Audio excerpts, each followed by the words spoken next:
Hello. Valuing intellectual property is as difficult as ever.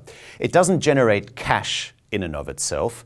It doesn't benefit from the proximity to similar assets as you have with property. And intellectual property also doesn't carry any inherent benefit, such as you might have with a work of art. But that doesn't mean that various people aren't trying to come closer to definitive valuations of IP, and the key seems to be information. The challenge today is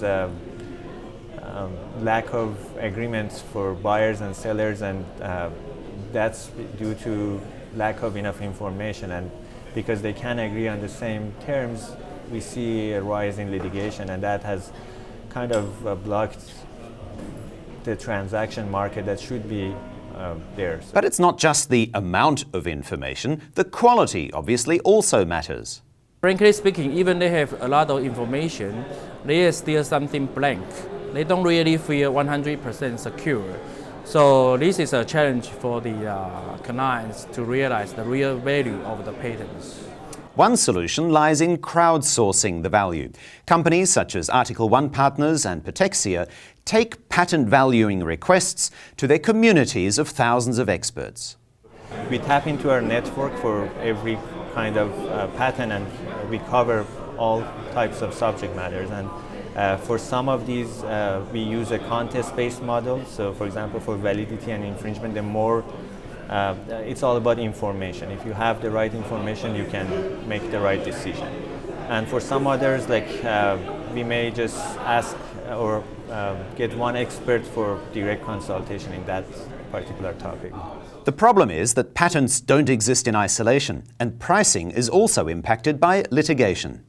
I think all the factors will impact the price. But in practical, a very instant reason is if you find more than 2 or 3 buyers and you have the price competition, then the price will really change. Otherwise, some clients, they might just choose to wait and see because they have many packages to review. They don't really necessarily have to buy some specific packages. So that's kind of a bargain strategy. But if they do find some other buyers showing offers, they might change their way to negotiate the price.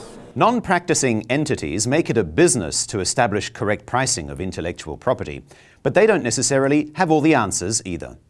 They have all kinds of models to calculate the potential revenue, which can sustain the price to buy patents. But as you can see nowadays, after a lot of cases in US, either the judgment from the court or from the share price of the NPE business, you can see a trend. Many business models, they don't really go as they expected, and they will impact the price.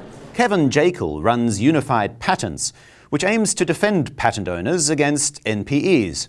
He says part of the problem with patent pricing is the fact that successful litigation brings about more litigation in an ever-increasing spiral, and that also impacts the price.